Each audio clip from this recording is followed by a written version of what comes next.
اب آپ اس مبارک سلسلے کا 22واں حلقہ سماعت فرمائیں۔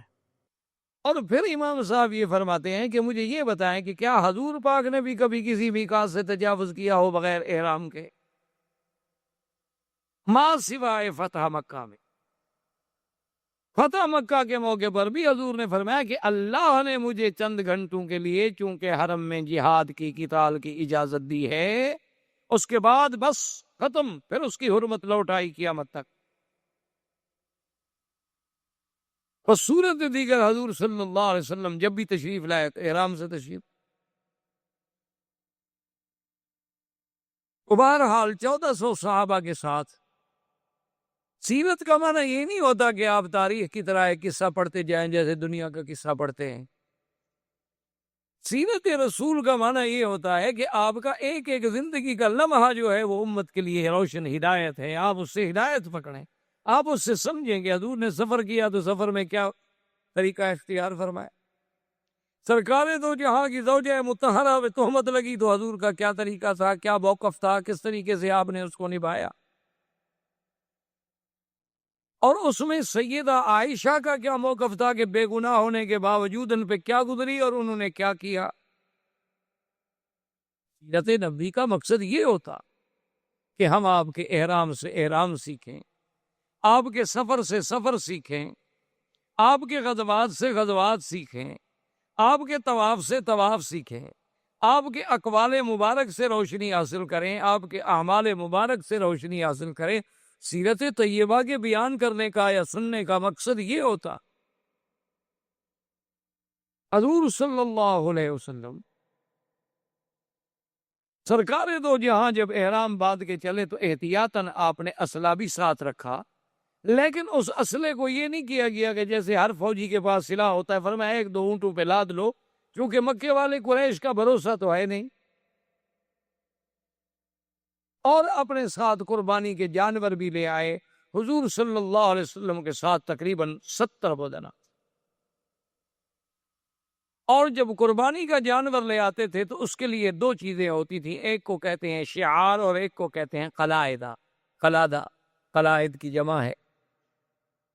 کیا معنی یہ ہوتا تھا کہ یا تو مثلا اونٹ ہے، اس کی سنام ہے یا اس کا سائیڈ ہے، اس کے چمڑے کو تھوڑا سا یوں کاٹتے تھے، یوں تھوڑا سا کاٹا، یوں کاٹ لگا دی، خون نکل آیا، دوسری جگہ اس کا خون لگا دیا، یہ علامت ہو گئی کہ بھی یہ جانور قربانی کے لیے ہے، اللہ کے حرم میں ذبح ہونا ہے، اس لیے اس کو پھر کوئی دوست دشمن کوئی بھی اس جانور کو نہیں چھیڑتا تھا، یہ تو اللہ کا ہے۔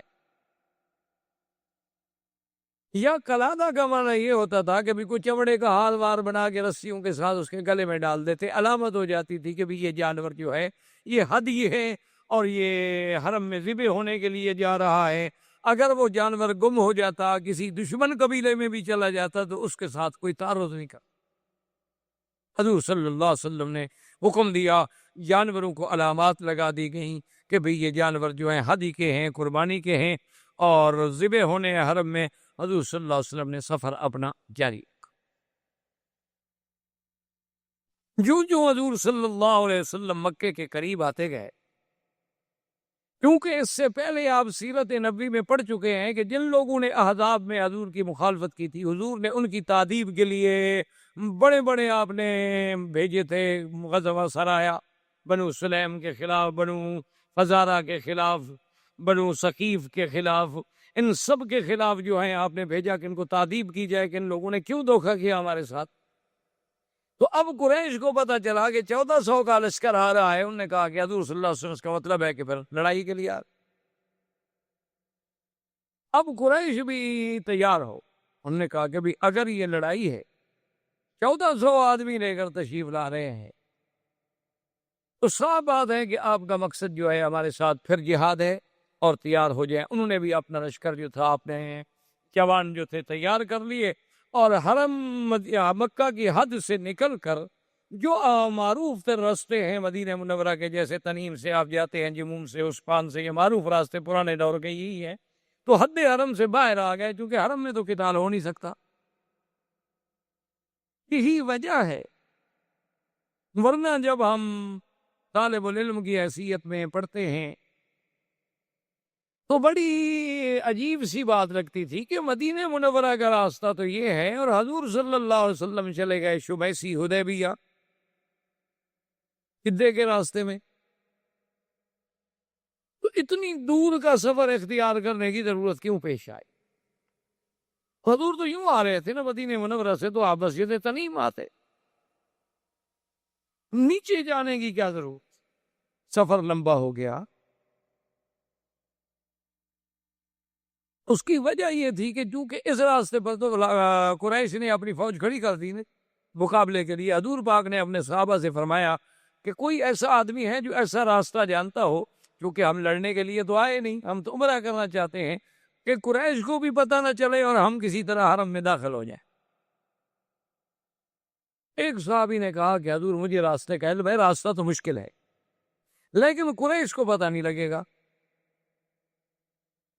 حضور صلی اللہ علیہ وسلم نے فرمایا کہ دلونی، مجھے بتاؤ وہ راستہ۔ صحابہ کہتے ہیں طریق وعر شدید، بہت مشکل راستہ تھا، کیونکہ پھر وہ نیچے اتر گئے اور وہ راستے استعمال تو ہوتے نہیں تھے، استعمال ہونے والے راستوں میں تو کچھ نہ کچھ سڑکیں چھوٹی موٹی سی بن جاتی ہیں نا، لیکن جس راستے کو کبھی کوئی استعمال نہ کرے، پتھر ہے، پہاڑ ہے، تو نیچے اتر کر حضور صلی اللہ علیہ وسلم کا مقصد یہ تھا کہ ہم حدیبیہ کی جانب سے حرم میں داخل ہو، کہ مکے والے یہاں انتظار کرتے رہے، ہم ان کے بالکل پیچھے سے حرم۔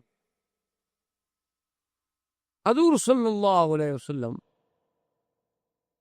جب آپ تشریف لے آئے مقام حدیبیہ پر، جو جدہ اور مکہ کے درمیان ہے، جسے آج کل شمیسی کہتے ہیں، یہاں انہوں نے چوکی لگائی ہوئی ہے کہ کوئی غیر مسلم جو ہے اب اندر داخل نہیں ہو سکتا، چونکہ آگے علامات حرم، تو علامات حرم نظر آنے لگ گئیں، یعنی حضور صلی اللہ علیہ وسلم اتنے قریب تو آ گئے، حرم میں تو ابھی داخل نہیں ہوئے لیکن علامات حرم نظر آنے لگ گئیں۔ تو اتفاق ایسا ہوا کہ جب وہ علامات حرم بھی نظر آ رہی تھی، حضور صلی اللہ علیہ وسلم کی اونٹنی بیٹھ گئی۔ اب حضور پاک اسے چلانے کی کوشش فرما رہے ہیں، اونٹنی نہیں چلتی۔ صحابہ جو ساتھ تھے حضور صلی اللہ علیہ وسلم کے، انہوں نے بھی اونٹنی کو تھوڑا سا مارا اور چلانے کی کوشش کی بھی، اب تو ہم حرم کے قریب آ گئے، اگر حرم میں ہم داخل ہو جاتے ہیں تو پھر تو کافر بھی ہمارے ساتھ ہی لڑ سکتے ہیں نا، پھر تو نکلیں گے تو لڑیں گے۔ لیکن حضور پاک صلی اللہ علیہ وسلم نے فرمایا حبسہا حابس الفیل، اونٹنی کو مت مارو، اس کو اسی طاقت نے روکا ہے جس نے ہاتھیوں کو روکا تھا، میری اونٹنی کی عادت ہی نہیں ہے کہ سفر میں بیٹھ جائے۔ یہ معلوم ہوتا ہے کہ بس اللہ کو یہی منظور ہے، اللہ نے ہمیں روکی۔ حضور صلی اللہ علیہ وسلم نے قافلہ اتار دیا، لیکن حرم سے باہر گو سامنے علامات حرم نظر آ رہی ہیں، حدود حرم نظر آ رہی ہے، لیکن ہیں حرم کے باہر۔ مشرکین مکہ کو بھی پتہ چل گیا کہ ہم تو یہاں کھڑے کھڑے انتظار کر رہے ہیں، حضور صلی اللہ علیہ وسلم تو حرم میں داخل ہو گئے۔ ان کے لیے تو بہت بڑی مشکل پیدا ہو گئی کہ اگر اللہ کے نبی حرم میں داخل ہو گئے تو اب حرم میں ہم قتال نہیں کر سکتے، حرم میں اگر ہم روکیں گے تو پوری دنیا میں خبر اڑ جائے گی کہ یہ مکے والے عجیب ہیں، کہ بھئی احرام باندھا ہوا ہے، اللہ کے نبی آئے ہیں، 1400 آدمی ساتھ ہے، ان کو عمرے سے روک دیا انہوں نے، یصدون عن المسجد الحرام، تو یہ ہمارے لیے ایک بہت بڑا مسئلہ ہو جائے گا۔ انہوں نے بھی پھر اپنے آدمی ادھر پلٹے، لیکن جب وہ قریب آئے تو انہیں پتہ چلا کہ حضور صلی اللہ علیہ وسلم آ تو گئے ہیں لیکن حدود حرم میں داخل نہیں۔ اب وہ ایک اور مشکل میں مبتلا ہو گئے، انہوں نے کہا یہ کیا مطلب، اگر حضور عمرے کے لیے آ رہے تھے تو حرم میں کیوں نہیں داخل ہوئے، پھر حرم میں کے باہر کیوں رک گئے، جب مقصد ہی عمرہ تھا اور اس راستے سے تو ہم تھے ہی نہیں، اگر حضور داخل ہوتے حضور تو کعبے میں پہنچ جاتے، ہمیں پتہ نہ لگتا،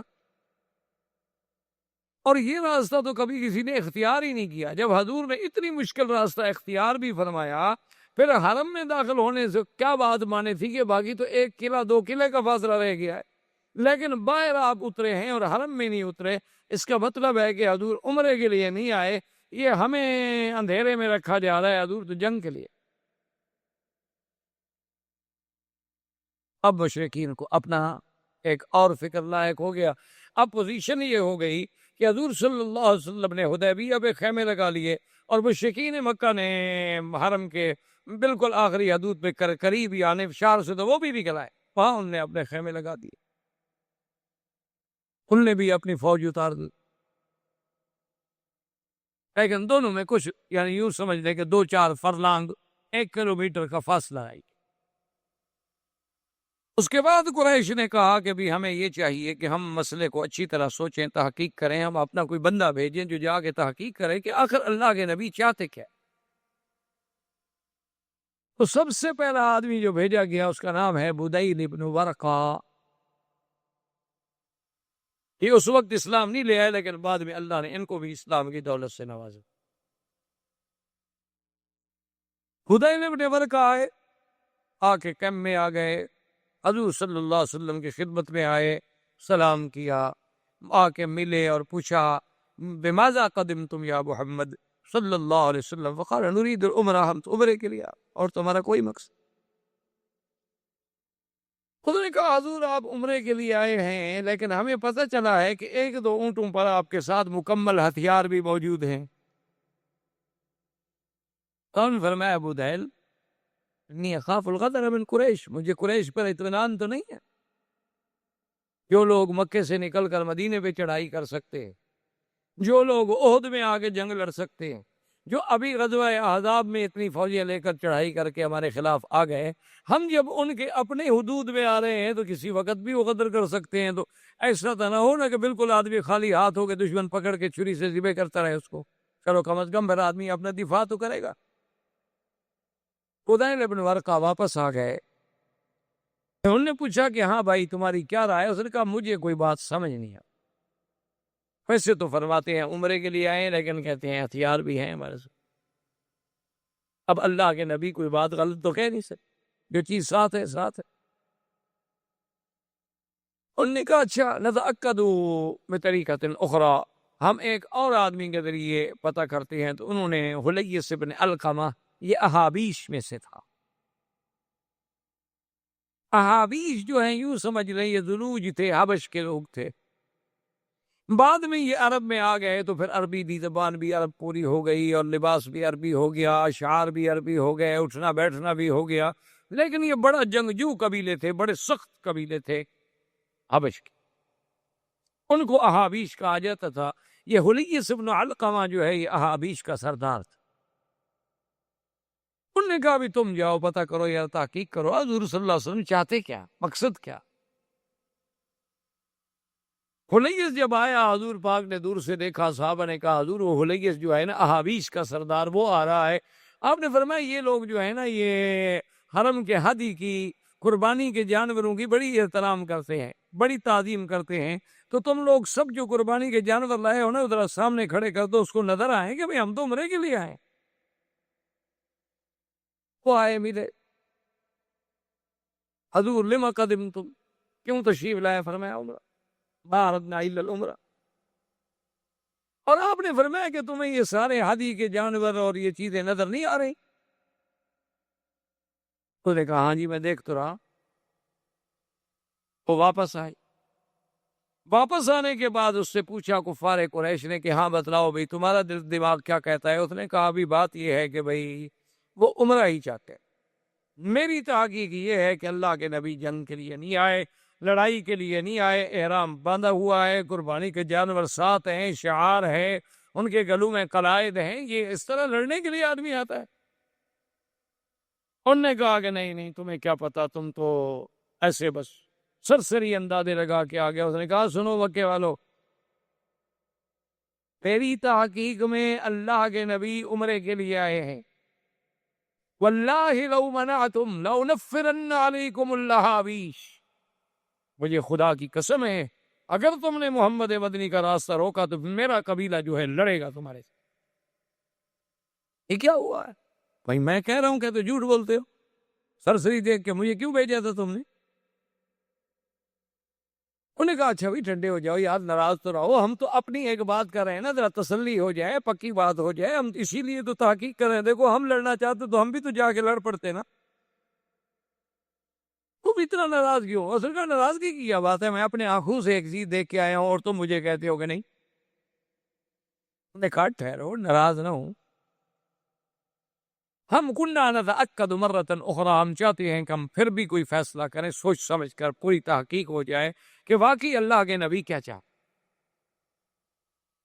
اس کے بعد انہوں نے عروۃ ابن مسعود الثقفی، یہ بہت بڑا سردار تھا، بہت بڑا آدمی تھا، بنو ثقیف کا سردار، اور بنو ثقیف جو ہے یہ طائف کا بہت بڑا جنگجو قبیلہ تھا، اور یہ عروۃ ابن مسعود الثقفی ان لوگوں میں ہے جس کے بارے میں کافر کہتے تھے کہ اللہ نے اگر قرآن اتارنا تھا تو عروہ پہ کیوں نہیں اتارا، اللہ نے قرآن اتارنا تھا تو ولید بن المغیرہ پہ کیوں نہیں اتارا، جو بڑے لوگ ہیں، جن کے قبائل ہیں، جن کے پاس طاقت ہے، دولت ہے۔ محمد رسول اللہ صلی اللہ علیہ وسلم پہ کیوں اتارا؟ آپ تو یتیم ہیں، آپ تو غریب ہیں۔ اس کو قرآن نے کہا کہ لولا نزل ھذا القرآن علی رجل من القریتین عظیم، تو یعنی کہ وہ بڑا آدمی ہے کہ ان دو میں سے یہ ایک تھا۔ اس کے پاس گئے قریش، انہوں نے کہا کہ بھائی تو مہربانی کرو، تم سردار ہو، تمہارا ایک مقام ہے، تم وہاں جانے کے بعد فیصلہ کرو کہ اللہ کے نبی کیا چاہتے ہیں۔ اس نے کہا دیکھو قریشیو، بات سنو، تمہارا دماغ ہے، جس کو بھیجتے ہو واپس آتا ہے، اس کو کہتے تم جھوٹ بولتے۔ بھائی جس کو بھیجتے ہو اس کی ایک رائے ہے، اگر اس کی رائے کا کوئی احترام نہیں تو اس کو بھیجتے کیوں؟ یہ بات یاد رکھ لو، اگر تم مجھے بھیج رہے ہو تو پھر میں جو فیصلہ کروں گا، میری جو رائے ہوگی وہ حتمی ہوگی اور تمہیں ماننی پڑے گی، ورنہ کسی اور کو بھیج دو۔ انہوں نے کہا کہ نہیں، آپ جو بھی کہیں گے ہم۔ عروۃ ابن مسعود الثقفی جب آئے، حضور صلی اللہ علیہ وسلم کو بھی پل پل کی خبر مل رہی تھی، کیونکہ آمنے سامنے تو ایک دوسرے کے چل رہے تھے اور ایک دوسرے کو پہچانتے تھے، سب آخر مہاجرین موجود تھے مکے میں رہنے والے۔ انہوں نے کہا حضور عروہ آ رہے ہیں، لیکن لابس السلاح، ہتھیار پہنے۔ اگر ایک آدمی قاصد بن کے آ رہا ہے تو اس کو ہتھیار اٹھانے کی کیا ضرورت ہے؟ حضور نے فرمایا اچھا کوئی بات نہیں، لیکن احتیاط اسی میں ہے کہ ایک محافظ میرے لیے ابھی کھڑا کر دو جو ہتھیاروں سے مسلح ہو۔ تو مغیرۃ بن شعبہ ثقفی، یہ بھی ثقفی، اور خدا کی شان دیکھیں یہ عروہ کے بھائی کے بیٹے تھے، یہ مسلمان تھے۔ اب وہ احرام میں ہیں بیچارے، لیکن پھر بھی اللہ کے رسول نے جب حکم دے دیا تو ہتھیار لگائے اور اپنے چہرے کو چھپا کے تلوار لے کر حضور کے پیچھے کھڑے۔ عروۃ ابن مسعود الثقفی چونکہ بڑا سردار تھا اور بڑا آدمی تھا، اس نے کہا کہ اب یہ تو ظاہر ہے کہ بھئی ان کے پاس جانور بھی موجود ہیں، ہتھیار بھی موجود ہیں، فیصلہ تو ہو نہیں سکتا، ہم ان کی بات تو مانتے نہیں۔ اب اس کا حل یہ ہے کہ میں ان کے ساتھ بیٹھ کے کوئی ایسی بات کرتا ہوں جو چڑھانے والی بات ہو، لڑانے والی بات۔ اگر تو ان کا خون کھولتا ہے، جوش میں آتے ہیں، پھر یہ لڑنے آئے، اور اگر میری اس غصے والی بات کے باوجود بھی وہ صبر کرتے ہیں، حوصلہ کرتے ہیں اور تحمل سے جواب دیتے ہیں، تو صاف بات ہے کہ وہ عبادت کے لیے آئے ہیں، لڑائی ان کا مقصد۔ وہ آیا حضور سے ملا اور کہا کہ ایسے آئے؟ حضور نے فرمایا عمرے کے۔ حضور نے کہا حضور عمرے کے لیے جو آتا ہے تو پھر ہتھیار لے کے تو نہیں آتا۔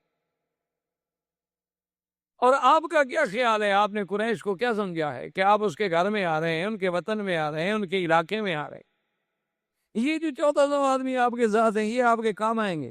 یہ تو بھاگ جائیں گے سر، ان میں تو ایک بھی نہیں رکے گا۔ جب یہ کہا تو حضرت ابو بکر جیسا ٹھنڈے آدمی کو بھی غصہ آ گیا، آپ نے گالیاں دی اس فَصَبَّهُ صَبًّا شَدِيدًا۔ حضرت ابو بکر جیسا آدمی جس نے کبھی کسی کو گالی نہیں دی، غصے میں آ گئے اور گالی کہا کہ ہم اللہ کے نبی کو چھوڑ جائیں گے؟ کیا کہہ رہے ہو مشرک؟ ٹھیک میرے اللہ نے کہا ہے کہ مشرک پلیت ہوتا ہے، تم پلیت ہو، ہمارے بارے میں گندے خیالات رکھتے ہو کہ ہم اللہ کے نبی کو چھوڑ دیں گے۔ اس نے کہا ابو بکر تمہارا مجھ پر ایک بہت بڑا احسان ہے، تمہیں شاید بھول گیا ہو لیکن تمہارا مجھ پر احسان ہے، اگر وہ احسان نہ ہوتا نا تو میں بھی تمہیں آج گالیوں کا بدلہ دیتا، مجھے بھی گالیوں کا جواب دینا آتا ہے، لیکن تمہارے اس احسان کو میں نہیں بھول سکتا، میں تمہیں گالی نہیں دے سکتا۔ حضور نے فرمایا ابو بکر کیا کر رہے ہو؟ ایک بندہ ہمارے پاس ملنے کے لیے آیا ہے، اس نے کہا یا رسول اللہ اس نے یہ کیوں کہا کہ ہم نعوذ باللہ آپ کو چھوڑ دیں؟ اور اس کے بعد عروۃ بن مسعود نے یہ کیا، عرب میں ایک یہ بھی عادت تھی کہ کبھی تو احتراماً اور کبھی استہزاءً اگر کسی کو چڑھانا ہوتا تو اس کی داڑھی میں ہاتھ یوں پکڑتے، وہ بات کر دیکھا جی ہمارے ملکوں میں بھی رواج ہے، ادب کریں تو کہتے ہیں یار مہربانی کرو یار معاف کر دو، اور کسی کو اگر چھیڑنا ہو تو پکڑ لیں یار کیا ہے کیا تم، تو اس نے حضور کی داڑھی کی طرف ہاتھ بڑھایا تو مغیرہ جو دیکھ رہے تھے ضربہ بالسیف، مغیرہ نے تلوار کے الٹی طرف سے ہاتھ پہ مارا، اسے کہا کہ ابعد یا عدو اللہ، اے اللہ کے دشمن پلید ہاتھ مت لگاؤ میرے مدنی کو، اگر تم نے دوبارہ ہاتھ بڑھایا واللہ خدا کی قسم ہے پھر یہ ہاتھ تمہارے ساتھ دوبارہ نہیں اٹھے گئے، زمین پہ کٹاؤ۔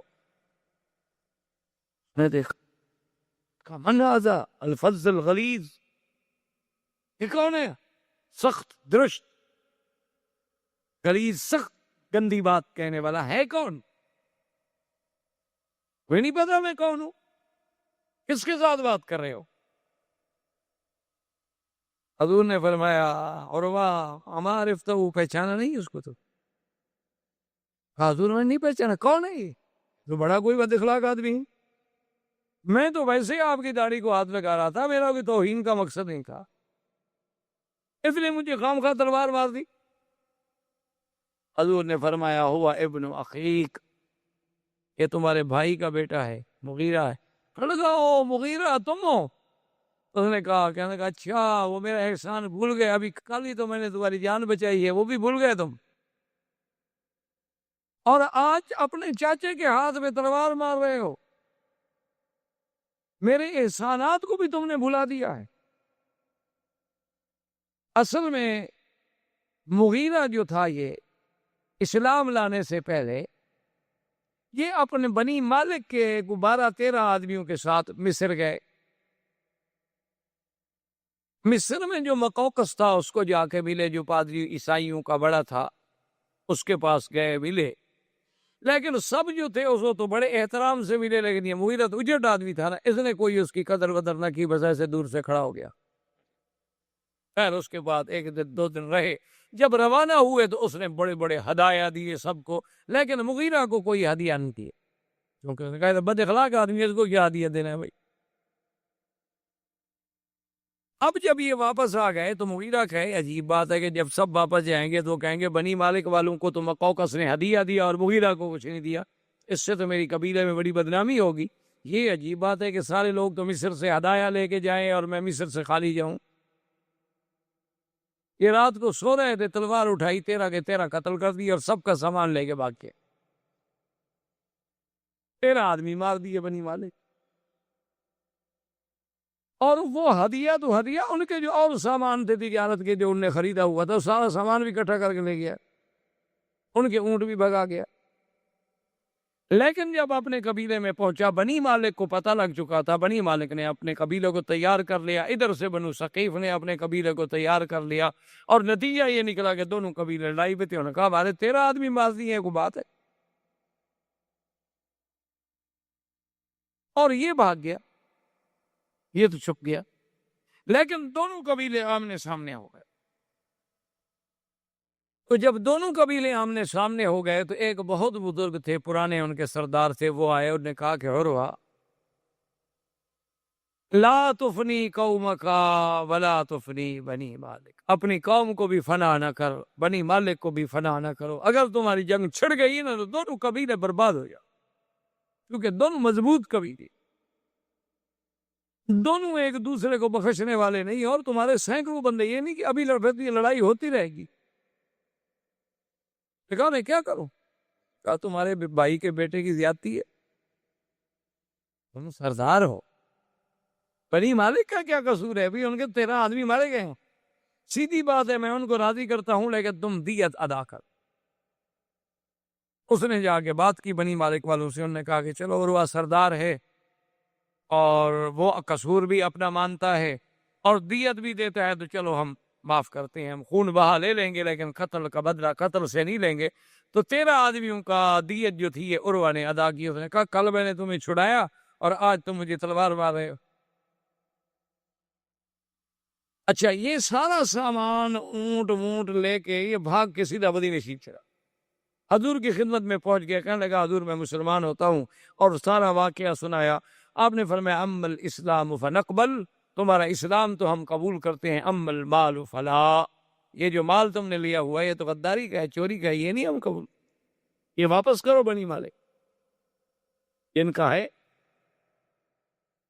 اس نے کہا حضور اگر اسلام کا حکم ہے تھی،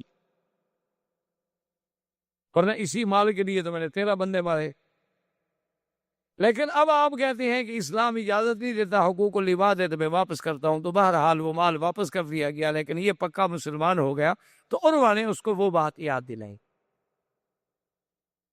اس نے کہا عروہ دیکھو بات سنو، احسان اپنی جگہ ہے، لیکن ھذا رسول، یہ اللہ کا رسول ہے، اس کی توہین ہم نہیں بتا۔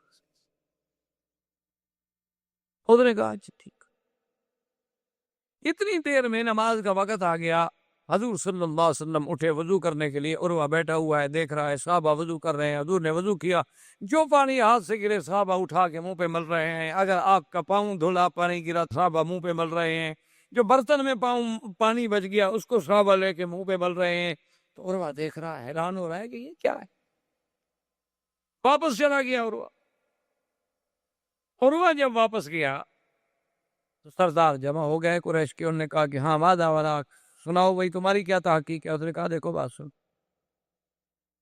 اگر سچی بات پوچھتے ہو نا تو میری رائے یہ ہے کہ واللہ میں نے کسریٰ و قیصر کے درباروں کو بھی دیکھا ہے، میں نے فارس و روم کے بادشاہوں کے درباروں کو بھی دیکھا ہے، لیکن محمد بدری کا دربار جیسا دربار میں نے نہیں دیکھا، اور ان کے وفاداروں جیسے وفادار میں نے نہیں دیکھے، جانثاروں جیسے جانثار میں نے نہیں دیکھے۔ خدا کی قسم ہے اگر تم نے لڑائی لڑی 1400 صحابہ کٹ جائیں گے تو پھر تم محمد بدری پہ حملہ کرو گے، کیوں لڑتے ہو؟ سیدھی بات یہ ہے، میری رائے یہ ہے کہ سنو کوئی فیصلہ کر۔ انہوں نے کہا ٹھیک، سوچتے، آخر کی معمولی بات تو نہیں، ہمارے لیے تو بڑا مسئلہ ہے نا کہ بغیر اجازت کے بغیر اس کے حضور آئیں عمرہ کر کے چلے جائیں، تو ہم تو مر گئے کہ ہمارے گھر میں ہم نہ روک سکے۔ بہرحال تمہاری رائے ہے، ہم اس پہ غور کرتے ہیں۔ تو انہوں نے اپنا غور کرنا شروع کیا۔ اتفاق کی بات یہ ہے کہ حضور صلی اللہ علیہ وسلم جس جگہ پہ موجود تھے پانی نہیں، صحابہ نے آ کے عرض کیا کہ یا رسول اللہ صلی اللہ علیہ وسلم ہمارے پاس پانی نہیں ہے، اور اب یہ پانی اتنا بچا ہے جو صرف آپ کے برتن میں۔ آپ نے فرمایا ابھی کو کنواں تلاش کرو، نے فرمایا لیس فیہا ابیار الا بیر، کیا اور کوئی کنویں نہیں ہے، ایک کنواں ہے جو ہم نے تلاش کیا ہے لیکن وہ خشک پڑا ہے، اس میں کچھ نہیں ہے۔ آپ نے فرمایا دلو نہیں، چلو لے جاؤ مجھے اس کنویں پہ۔ حضور اس کنویں پہ تشریف لے آئے، اور جو اپنا پانی بچا ہوا تھا اس پانی میں آپ نے پڑا، اور اس پانی میں آپ نے اپنا لعاب دہن ڈالا، اور صحابی سے کہا بھی تم اتر جاؤ، اور رسی پکڑ کے اتر گیا۔ فرمایا کہ اپنے تیر کے ساتھ اس کے درمیان میں تھوڑی سی کھدائی کرو۔ اس نے تیر کے ساتھ لکڑی کے ساتھ کھدائی، جب کھدائی کر لی تو انہوں نے فرمایا یہ پانی اسی جگہ ڈال۔ صحابہ کہتے ہیں بس وہ پانی ڈالنے کی دیر تھی کہ امتلا الفی، تو کنویں کا چشمہ ابل۔ اسی اثنا میں حضور صلی اللہ علیہ وسلم نے اپنے صحابہ کو بلایا، فرمایا کوئی بات نہیں ہو رہی، ایک آتا ہے چلا جاتا ہے، پھر ایک اور آ جاتا ہے چلا جاتا ہے، پھر ایک اور آ جاتا ہے چلا جاتا ہے، یہ وہ بات تو نہ ہوئی نا، بات تو کنارے نہیں لگ رہی۔ آپ نے فرمایا یا عمر، حاضر یا رسول اللہ، فرمایا جاؤ ابو سفیان سے بات کرو، ابو سفیان آخر سردار ہیں، یہ باقی لوگ جو آ رہے ہیں وہ خود سردار کیوں نہیں بات کرتا؟ حضرت عمر نے عرض کیا، اسے کہا یا رسول اللہ منا و صدقنا، آپ کا حکم ہے تو میری تو جان حاضر ہے، لیکن آپ جانتے ہیں میرے ساتھ جو کافروں کا تعلق ہے وہ تو میرا نام نہیں سن سکتے، آج 1400 سال کے بعد نہیں سن سکتے، تو اس وقت کتنا قریب میں غصہ ہوگا۔ یعنی 1400 سال گزر گئے، آج بھی لوگوں کو سیدنا عمر کے نام سے بغض ہے۔ آپ کے ہندوستان میں وہ گزرا ہے نا نور اللہ شوستری، نور اللہ شوستری جس کو یہ روافض جو ہیں شہید پنجم کہتے ہیں، ان کا بہت بڑا ایک عالم تھا، وہ آپ نے سنا ہوگا، تاریخ تو آپ ہم سے زیادہ جانتے ہیں، تاریخ کے علاوہ آپ نور جہاں کو بھی زیادہ جانتے ہوں گے، ہم تو دور کے لوگ ہیں، وہ نور جہاں کا استاذ بھی تھے۔ تو اس نور اللہ شوستری جب آیا ہندوستان میں تو اس نے اپنے مذہب کو چھپائے رکھا، تو کافی عرصے کے بعد جب اس نے اپنی گرپ مضبوط کر لی، اپنے ہاتھ پاؤں پھیلا لیے، تو اس نے ایک شعر لکھا کہ مجھے اپنی عمر سے اس لیے چڑ ہے کہ میری عمر میں بھی عمر کا نام آتا ہے، اس لیے مجھے اپنی عمر بھی پسند نہیں، کیونکہ آپ کی عمر کتنی ہے جی، تو عمر میں عمر کا نام تو آ گیا نا، اس لیے میں تو اس لفظ سے بھی چڑتا ہوں۔ تو وہ بڑا ایک تاریخی واقعہ ہے کہ بادشاہ جب فیصلہ کرتے تھے تو ملکہ پیچھے ہاتھ رکھ کے بیٹھتی تھیں اور وہ ہاتھ اٹھا لیتی تھیں، اس کا مطلب یہ ہوتا تھا کہ اشارہ تھا کہ بس اب بادشاہ کوئی فیصلہ نہ کریں، تو بادشاہ مجلس برخاست کر دیتے تھے۔ بادشاہ کو پتہ چلا کہ اس نے سیدنا عمر کی توہین کی ہے، بادشاہ نے اسے دربار میں طلب کر لیا۔ جب بادشاہ نے دربار میں طلب کر دیا اور پوچھا کہ بھئی شوستری یہ شعر تم نے کہا ہے؟ اس نے کہا میں نے کہا ہے۔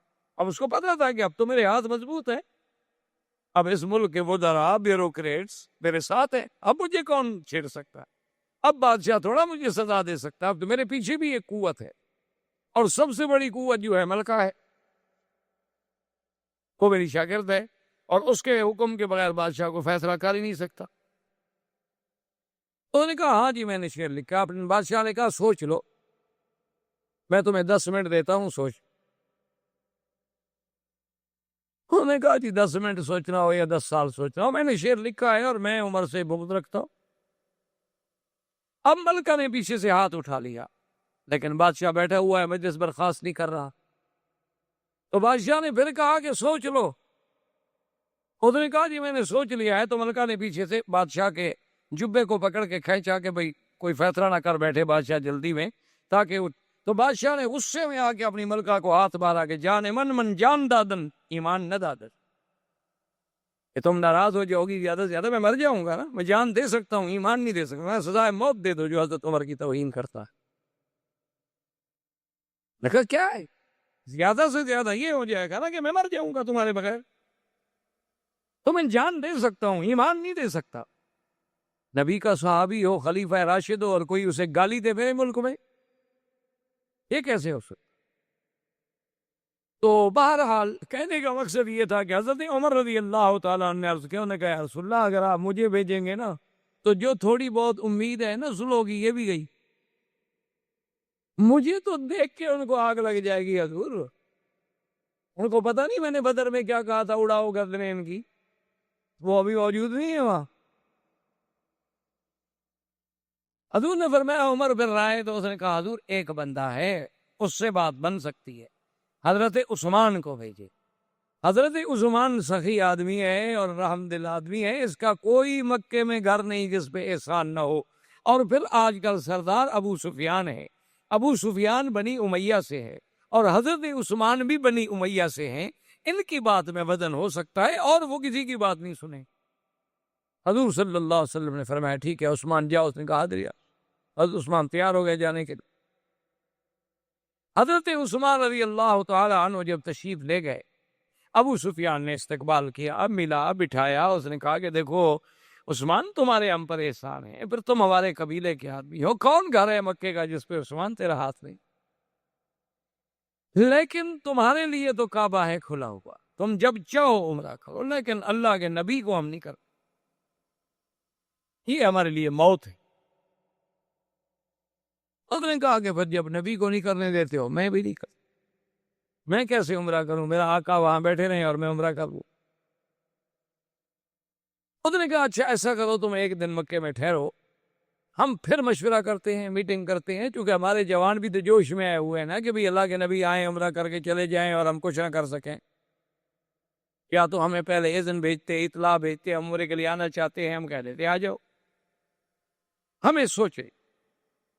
اور حضور کو یہ خبر دے دی گئی کہ قد قتل عثمان، حضرت عثمان شہید۔ حضور نے فرمایا بایعونی علی اللہ تفروا، صحابہ جلدی کرو میرے ہاتھ میں بیعت کرو کہ اب کوئی میدان سے نہیں نکلے، اب میدان چھوڑ کے پیچھے نہیں جائیں گے، اب ہم عثمان کا بدلہ لیں گے، بس جو اللہ کو منظور ہے وہ۔ تو درخت کے نیچے حضور بیٹھے ہیں اور صحابہ آ کے بیعت کر رہے ہیں۔ یہ وہی منظر ہے جس کو قرآن کہتا ہے ید اللہ فوق ایدیہم، کہ محمد مصطفیٰ جب آپ بیعت کر رہے تھے، ایک صحابی کا ہاتھ ہے اور ایک آپ کا ہاتھ ہے اور اس پر اللہ کا، یہ وہ منظر تھا۔ اور حضور پاک نے آخر میں فرمایا، آپ نے فرمایا میرے صحابہ، میرا دل کرتا ہے کہ عثمان زندہ ہے۔ اور یہ عجیب منظر ہے بیعت کا، یہ وفا کا تجدید عہد وفا کا دن ہے، میں نہیں چاہتا کہ میرا عثمان پیچھے رہ جائے، تو تم گواہ ہو جاؤ، ہذہ یدی وہذا ید عثمان، یہ میرا ہاتھ ہے اور یہ میرے عثمان کا ہاتھ ہے، انا ابایع عن عثمان، میں عثمان کی طرف سے بیعت کرتا ہوں وفا کی۔ سب صحابہ اللہ اکبر کہہ کے حیران رہ گئے اور کہنے لگے واللہ ایسر النبی خیر من ایواننا، خدا کی قسم حضور کا جو بایاں ہاتھ ہے نا وہ ہم سب کے دائیں سے بھی کروڑ درجے بہتر ہے۔ عثمان تیری بڑی شان ہے کہ اللہ کے نبی نے اپنے ہاتھ کو تیرا ہاتھ بنا۔ اتنی دیر میں عثمان واپس آ گئے، انہوں نے کہا حضور مجھے انہوں نے قتل نہیں کیا، مجھے تو انہوں نے عمرے کی بھی اجازت دی، لیکن وہ آپ کو اجازت دینے پر تیار نہیں ہے، غور کر رہے ہیں، مجھے کچھ دیر کے لیے روک لیا تھا انہوں نے۔ اب کافروں کو بھی پتہ چلا کہ 1400 بندے نے بیعت کر لی ہے کہ مر جائیں گے لیکن پیچھے نہیں ہٹیں گے۔ ابو سفیان نے کہا دیکھو جنگ ٹھیک نہیں، آخر 1400 آدمی جو جم جائے میدان میں تو لو ہمارا 1400 نہ مار سکے 700 ہی مار دے تو اتنا بڑا نقصان ہوگا، اس لیے بہتر ہے کہ ہم کوئی حل نکالیں صلح کا۔ تو نے کہا کہ ٹھیک ہے تم سردار ہو، اس نے سہیل ابن عمرو کو بلایا اور حکم دیا کہ جاؤ اور حضور سے سلو۔ سہیل ابن عمرو جب آنے لگے تو حضور کو خبر ملی کہ سہیل ابن عمرو آ رہے، یہ بھی مسلمان سے، بعد میں اللہ نے ان کو بھی اسلام نصیب کی۔ تو حضور نے فرمایا سہل اللہ امرکم، اس سہیل آ رہا ہے نا، معلوم ہوتا ہے اللہ نے تمہارا کام کوئی آسان کر دیا ہے، سال سے ہے۔ سہیل آ گئے، بیٹھے حضور کے ساتھ، انہوں نے کہا حضور ہم سلو کرنا چاہتے ہیں۔ حضور بیٹھے، کیا سلو؟ انہوں نے کہا حضور سب سے پہلی شرط تو یہ ہے کہ اس سال آپ عمرہ نہیں کریں گے، واپس جائیں، اس کے بدلے میں اگلے سال آپ کو 3 دن کے لیے اجازت ہوگی کہ آپ پورے صحابہ کے ساتھ بھی چاہیں تو تشریف لے آئیں، عمرہ کریں، ہتھیار نہیں ہوں گے علت سے، صرف ہر آدمی اپنے پاس ایک تلوار رکھ لے گا، چونکہ تلوار تو ایک ان کا یعنی زیور تھا نا، عرب میں تلوار کے بغیر آدمی تو سمجھا جاتا تھا کہ آدمی نامکمل ہے۔ انہوں نے کہا تلوار ہوگی لیکن وہ بھی غماد میں یعنی اپنے اپنے کیسوں میں ڈالی ہوئی ہوگی، کھلی نہیں۔ ٹھیک ہے، دوسری شرط کیا ہے؟ اس نے کہا حضور دوسری شرط یہ ہے کہ 10 سال کے لیے ہم آپس میں نہیں لڑیں گے، 10 سال کے لیے آپ کی ہماری صلح، نہ آپ ہم پہ حملہ کریں گے نہ ہم آپ پہ حملہ، نہ آپ ہمارے دشمنوں کی مدد کریں گے نہ ہم آپ کے دشمنوں کی مدد۔ تو تیسری شرط اس نے کہا حضور یہ ہے کہ جتنے قبائل ہیں، جو آپ کا حلیف بننا چاہے اس کی مرضی، جو ہمارا حلیف بننا چاہے اس کے، یعنی جو ہمارے ساتھ ملے اس کی مرضی، جو آپ کے ساتھ ملے اس کی مرضی، اور جو ہمارے ساتھ ہوگا وہ گویا کہ ہم ہوں، جو آپ کے ساتھ ہوگا وہ آپ۔ انہوں نے فرمایا اس کے علاوہ اور کیسی؟ اس نے کہا حضور ایک ہماری اور شرط یہ ہے کہ اگر کوئی بندہ مسلمان ہو کے مکہ چھوڑ کے مدینہ منورہ چلا جائے اور اس کا ہم مطالبہ کریں یعنی ہم مانگیں تو آپ کو واپس کرنا ہو، اور اگر کوئی مسلمان خدا نہ کرے مرتد ہو گیا وہ واپس مکے آ جائے، آپ چاہے مانگیں گے بھی تو ہم نہیں دیں گے۔ ٹھیک، یہ ساری باتیں جب ہو گئیں حضور نے فرمایا ٹھیک، مجھے ساری باتیں قبول۔ آپ نے فرمایا حضرت علی سے کہ حضرت علی اور معاہدہ لکھو۔ ابھی معاہدہ نہیں لکھا گیا تھا کہ ابو جندل اسی سہیل ابن عمرو کا بیٹا تھا، جو سہیل سلو کے لیے آیا ہوا اسی کا بیٹا ہے، وہ مسلمان ہو چکا تھا اور اس کو اس نے قید کیا ہوا تھا گھر میں کہ بھی تم مدینے کہیں بھاگ نہ جائے۔ اس کو پتہ چلا نا کہ حضور اتنے قریب آ گئے ہیں تو اس نے اپنا رشتہ داروں سے مل ملا کے اسی زنجیروں کی حالت میں بھاگا اور جناب پہنچ گیا۔ وہ مسلمان نے دیکھا تو اللہ اکبر یا خون ابو جندل صحابی ہمارا ایک آ گیا، مسلمان ہمارا ایک آ گیا۔ اور جب حضور کے سامنے آیا اس نے سلام کیا تو سہیل نے کہا یا رسول اللہ آپ کا ہمارا معاہدہ ہو چکا ہے، ہذا اول اسیر، یہ پہلا آدمی ہے جو آپ نے ہمیں واپس کرنا ہے۔ حضرت عمر کھڑے ہو گئے، انہوں نے کہا کہ حضور ابھی ہم نے سلو نہیں لکھی، ابھی تو ہمارے معاملات طے ہو رہے ہیں، سلو نامہ لکھا ہی نہیں گیا، فریقین کے دستخط بھی نہیں ہوئے، تو اب ہم کیوں عمل کریں؟ حضور نے فرمایا اما یکفی کا کلمہ یا عمر، عمر زبان سے نکلی ہوئی بات کافی نہیں ہوتی، بندہ اپنی زبان سے نکلی ہوئی بات کا پابند نہیں ہوتا۔ اس نے کہا چپ گئے عمر۔ سہیل نے کہا حضور پہلے یہ میرا قیدی واپس کرو، اس کے جا کے میں وہاں چھوڑاتا ہوں، پھر واپس آ کے سلو لکھوں گا۔ تو حضور نے فرمایا ابو جندل واپس چلے جاؤ۔ کہا حضور مجھے پھر دشمنوں کو دے رہے ہیں آپ۔ حضور نے فرمایا چلا اللہ ان یجعل لک فرجا مخرجا، اللہ تمہارے لیے کوئی راستہ پیدا کرے۔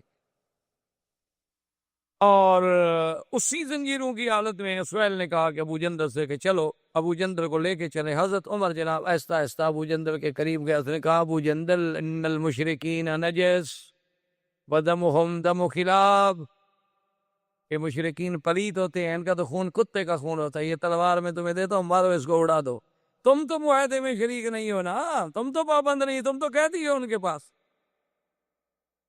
معاہدے میں تو ہم پابند ہیں نا جو یہاں موجود تھے، انہوں نے معاہدہ کیا، تم تو معاہدے میں شریک نہیں ہو، تم تو خود قیدی ہو،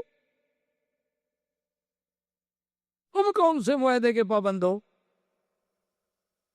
آہستہ آہستہ عمر ساتھ جا رہے ہیں اور تلوار دینے کی کوشش کر رہے ہیں۔ اس نے کہا کہ نہیں میرا باپ ہے، پچھلے کا الگ بات ہے لیکن باپ تو ہے نا۔ اس نے کہا کہ نہیں کیا باپ ہے، کافر ہے، اڑاؤ اس کو۔ لیکن ابو جندل نے ہمت نہ کی، حن علی ابیہ، اپنے شفقت باپ کی محبت جو تھی وہ غالب کو لے کے چلا گیا۔ اس نے جا کے ابو سہیل کو وہیں چھوڑا، ابو جندل کو وہیں چھوڑا، واپس آ گیا۔ حضور صلی اللہ علیہ وسلم نے فرمایا علی لکھو۔ حضرت نے لکھا بسم اللہ الرحمن الرحیم۔ اس نے کہا لا یا رسول اللہ ما نعرف الرحمن الرحیم، ہم تو نہیں جانتے رحمان الرحیم کیا ہے۔ یہ نہ لکھیں، آپ لکھیں باسمک اللہم۔ حضور نے کہا لکھ، حضرت نے لکھ، چلو بھائی رحمان بھی اسی کا نام، اللہ اسی کا۔ اور حضرت علی نے کہا بن محمد رسول اللہ۔ یہ معاہدہ کس کی طرف سے ہو رہا ہے؟ حضور کی طرف سے اور سہیل ابن عمرو کی طرف سے۔ سہیل نے کہا لا یا رسول، اس نے کہا حضور یہ نہیں ہے، ہم تو معاہدہ کرنے آئے ہیں آپ کے ساتھ، رسول اللہ کے ساتھ نہیں۔ اگر ہم نے آپ کو رسول اللہ مان لیا اور اس معاہدے پہ دستخط کر دیے تو جھگڑا کس بات کا ہے پھر آپ کے ساتھ ہمارا؟ یعنی میرے خیال میں آپ کا بارٹ لا بھی اتنی اچھی کراس ایگزامینیشن نہیں کر سکتا، اتنے سمجھدار تھے وہ قریش اس دور میں۔ انہوں نے کہا تھی جب معاہدے کے اوپر لکھا ہو بن محمد رسول اللہ اور نہیں کہ ہم دستخط کر دیں تو ہم نے تو آپ کو رسول اللہ مان لیا، ہم تو نہیں مانتے، آپ لکھیں من محمد ابن عبداللہ، ہم تو محمد ابن عبداللہ سے معاہدہ کر رہے ہیں۔ حضور نے کہا علی کاٹ دو اور لکھو بن محمد۔ اس نے کہا حضور لا، میں نہیں کاٹ سکتا، آپ کا نام لکھ کے کاٹ دوں، رسول اللہ کا لفظ لکھ کے کاٹ دوں؟ حضور نے فرمایا ام ہو یا علی، قال واللہ لا ام ہو یا رسول اللہ، خدا کی قسم ہے میں نہیں کاٹ سکتا۔ حضور نے فرمایا ادھر لاؤ، لے آؤ کاغذ، دیا حضور نے اپنے ہاتھ سے کہا، لکھا، آپ نے کہا لکھو محمد بن عبداللہ، میں محمد بن عبداللہ نہیں ہوں۔ جب معاہدہ لکھ لیا گیا، معاہدہ طے ہو گیا، حضور صلی اللہ علیہ وسلم نے ارادہ ختم فرما دیا، حکم دیا بھی حلال ہو جاؤ، جانور ذبح کر دو، سر مڈا لو۔ صحابہ چپ کر کے بیٹھے ہوئے ہیں، حضور غصے میں آئے، بی بی ام سلمہ کے خیمے میں تشریف لائے، اپنی بیوی کے کہا کہ کیا بات ہے، میں حکم دیتا ہوں کہ اٹھو سر مڈاؤ، جانور ذبح کرو، اور صحابہ چپ کر کے بیٹھے ہوئے ہیں۔ میں نے دوبارہ اس لیے حکم نہیں دیا کہیں میری نافرمانی کریں اور اللہ کا غضب نہ آ جائے۔ بی بی ام سلمہ نے کہا حضور یہ ہو سکتا ہے کہ آپ کے جانثار آپ کی تعمیل نہ کرے، وہ انتظار میں بیٹھے ہیں کہ پتہ نہیں کوئی وحی آ جائے کہ بھی چلو تمرا کرو، آپ سب سے پہلے اپنا جانور ذبح کریں، اپنے سر پہ اس طرح پھروائیں، دیکھیں صحابہ کیا کرتے۔ حضور پاک نے اپنے سر پہ اس طرح پھروایا، اپنے جانور کو ذبح کیا، صحابہ دوڑ پڑے، انہوں نے کہا جی بات ختم، بات ختم، اب تو امید ختم ہوگی، جب حضور نے احرام کھول دیا ہے تو اب ہم کو۔ سب نے احرام کھول دیا اور چل پڑے۔ اسی راستے میں یہ آیت نازل ہوئی انا فتحنا لک فتحا مبینا، یہ آیت مبارک نازل ہوئی۔ حضور نے حضرت عمر کو بلایا، فرمایا ایک ایسی آیت اتری ہے کہ آسمان اور زمین کے خزانے مجھے مل جائیں خوشی نہ ہوگی. تم نے کہا حضور اچھا مکہ بھی فتح ہوگا کہ نہیں؟ حضور نے کہا نہیں، مکہ بھی فتح ہو. یہ صلح حدیبیہ کو فتح قرار دیا گیا. وجہ کیا تھی کہ کل تو قریش کہتے تھے نا ساحر ہے، جادوگر ہے، نعوذ باللہ پرانی باتیں کہنے والا ہے. آج انہوں نے فریق مان کے بیٹھے صلح کرنے کے لیے. اس سے بڑی فتح ہے کہ دشمن آپ کی قوت کو تسلیم کر رہے. اللہ کے نبی نے فرمایا انا فتحنا لک فتحا مبینا. زندگی باقی انشاءاللہ تو بات باقی. وما علینا الا البلاغ. برادران اسلام، واجب الاحترام بزرگوں، دوستوں، عزیز نوجوانوں، سرکار دو جہاں حبیب کبریا سیدنا محمد مصطفیٰ صلی اللہ علیہ وسلم کی سیرت طیبہ کے بارے میں جو سلسلہ درس اللہ کی رحمت سے شروع ہے، تو سرکار دو جہاں صلی اللہ علیہ وسلم کی ولادت طیبہ سے لے کر تقریباً حدیبیہ کے مسئلے تک ہم سابقہ دروس میں پہنچے کہ سرکار دو جہاں صلی اللہ علیہ وسلم عمرے کے لیے تشریف لے آئے، لیکن کافروں نے آپ کو روک دیا. اس کے بعد مختلف واقعات اور حوادثات پیش آتے رہے، لیکن بات یہاں تک پہنچی کہ کفار مکہ کی طرف سے سہیل ابن عمرو حضور صلی اللہ علیہ وسلم کے ساتھ شرائط صلح طے کرنے کے لیے آ گئے. شرائط صلح جو طے کی گئیں ان میں سب سے پہلی شرط تو یہ تھی کہ اس دفعہ حضور صلی اللہ علیہ وسلم اپنے صحابہ کے واپس مدینہ شریف تشریف لے جائیں گے اور عمرہ نہیں کریں گے، مکہ میں داخل نہیں. لیکن اس کے بدلے میں اگلے سال قریش مکہ جو ہیں وہ حضور صلی اللہ علیہ وسلم کو 3 دن کے لیے اجازت دیں گے کہ وہ 3 دن تشریف لائیں، مکے میں عمرہ کریں، اور عمرے کے فارغ ہونے کے بعد واپس مدینہ منورہ تشریف لے جائیں. لیکن ان کے ساتھ سلاح ہتھیار نہیں ہوں گے الا السیف، صرف تلوار. اور اس کے بعد جو دوسری شرط تھی وہ یہ تھی کہ اگر مکے سے کوئی مسلمان ہجرت کر کے موقع پا کر مدینہ منورہ بھاگ جاتا ہے اور قریش مکہ اس بندے کو واپس لینا چاہتے ہیں، نہ چاہتے ہوں چھوڑ دے. اگر وہ چاہتے ہیں اور وہ مطالبہ کریں گے تو حضور صلی اللہ علیہ وسلم اس کو واپس کرے. اور اس کے بالعکس اگر کوئی مسلمان خدا نہ کرے مرتد ہو کر اسلام سے نکل کر مدینہ منورہ چھوڑ کر بھاگ جائے اور مکے میں آ جائے قریش کے پاس، تو قریش واپس نہیں کریں گے. اور اس کے بعد جو شرط تھی وہ یہ تھا کہ یہ معاہدہ جو ہے، یہ معاہدہ صلح جو ہے حضور صلی اللہ علیہ وسلم کے درمیان اور قریش کے درمیان، اس کی مدت 10 سال. 10 سال میں دونوں فریق امن سے رہیں گے، ایک دوسرے کے خلاف لڑائی نہیں ہوگی، چڑھائی نہیں ہوگی، جنگ نہیں ہوگی، کسی قسم کا آپس میں انتشار نہیں. اور اسی طرح اس معاہدہ صلح میں ایک شرط یہ تھی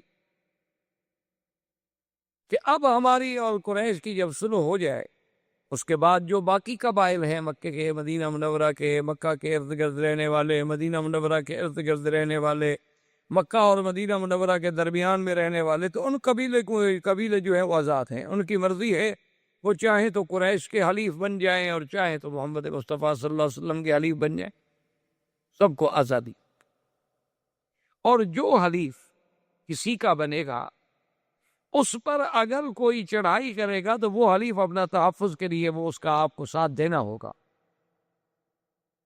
اور اس حلیف کے خلاف بھی اگر کوئی مثلا ایک قبیلہ حلیف بن گیا قریش کا، اگر مسلمان اس کے خلاف زیادتی کرے تو وہ قریش کے خلاف سمجھی جائے گی، معاہدے کی خلاف ورزی ہو. ساری شرطیں حضور صلی اللہ علیہ وسلم نے قبول فرما لی ہیں، اور صحابہ حیران ہیں کہ بھی ایسی شرطیں قبول کی جا رہی ہیں، اس میں تو ہماری بہت بڑی کمزوری ہے. لیکن حضور صلی اللہ علیہ وسلم تو اس واقعے سے بات سمجھ گئے تھے کہ جب آپ کی اونٹنی کو روک دیا گیا تو حضور تو سمجھ گیا بھی اللہ نے روک دیا ہے، بس اب اسی میں اللہ کی حکمت ہے، اور اللہ کے نبی کا ہر فیصلہ جو ہے وہ حکم خداوندی کے تابع ہوتا۔ لیکن صحابہ بڑے حیران ہیں۔ بہرحال حضور صلی اللہ علیہ وسلم نے جب شرائط قبول کر لی ہے تو آپ نے حکم دیا سیدنا علی رضی اللہ تعالیٰ عنہ کو، چونکہ وہ کاتب الوحی تھے، حضور صلی اللہ علیہ وسلم کے کاتب تھے، کہ بھی معاہدہ لکھا جائے۔ انہوں نے آگے شروع کیا بسم اللہ الرحمن الرحیم، چونکہ یہ اسلام کا اصول ہے کہ جب بھی آپ کوئی خط ہے، معاہدہ ہے، تحریر ہے، تو اس کی ابتدا جو ہے وہ بسم اللہ الرحمن الرحیم سے کی جائے۔ تو سیدنا علی رضی اللہ تعالیٰ عنہ نے جب لکھا بسم اللہ الرحمن الرحیم، سہیل ابن عمرو جو تھے وہ فوراً بول پڑے۔ انہوں نے کہا کہ یا محمد صلی اللہ علیہ وسلم، ہم رحمان اور رحیم نہیں جانتا، ان کو اللہ کی صفتوں کا پتہ ہی نہیں کہ صفات کیا ہوتی، ہم تو صرف اللہ کو مانتے ہیں، خدا کو مانتے ہیں کہ وہ آسمانوں اور زمینوں کا خالق ہے، مالک ہے، ہم رحمان رحیم تو جانتے نہیں، آپ لکھیں بے اسم کا اللہم۔ حضور نے حکم دیا، حضرت علی رضی اللہ تعالی نے پہلے انکار کیا لیکن مان گئے کہ چلو الرحمن والرحیم بھی اللہ کی صفات ہیں اور اللہم بھی یا اللہ۔ اس کے بعد انہوں نے لکھا کہ ھذا ما قاضى علیہ محمد الرسول اللہ، کیونکہ معاہدہ تھا نا حضور کے درمیان میں اور قریش کے درمیان، قریش کی طرف سے سہیل بن عمرو، اور مسلمانوں کے تو قائد، مسلمانوں کے آقا سردار محمد مصطفیٰ صلی اللہ علیہ وسلم۔ لیکن سہیل بن عمرو نے کہا کہ یا رسول اللہ یہ بات نہیں ہے، حضرت علی نے لکھا ہے محمد الرسول اللہ صلی اللہ علیہ وسلم، اگر ہم آپ کو محمد الرسول اللہ تسلیم کر لیتے ہیں تو پھر آپ کا ہمارا جھگڑا کیا ہے؟ ہم جو سلو کر رہے ہیں وہ آپ کے ساتھ کر رہے ہیں ایز اے محمد ابن عبداللہ، ہم اللہ کا رسول تو مانتے نہیں۔ حضور نے فرمایا کہ علی ہم ہو، میٹ دو، کاٹ دو، لکھ دو محمد ابن عبداللہ۔ سے نے کہا یا رسول اللہ ہم ہو، میں تو نہیں کاٹ سکتا۔ لا ام ہو یا رسول اللہ، میں نہیں کاٹ۔ حضور نے فرمایا ام ہو یا علی، کاٹ دو۔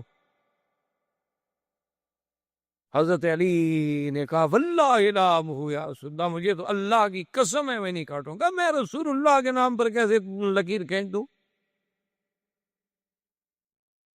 اسی لیے ہر بات کو علماء، محدثین، ائمہ فقہا جو ہے نا وہ اسی قرآن و حدیث کی گہرائیوں میں جاتے ہیں، بات کو سمجھتے ہیں۔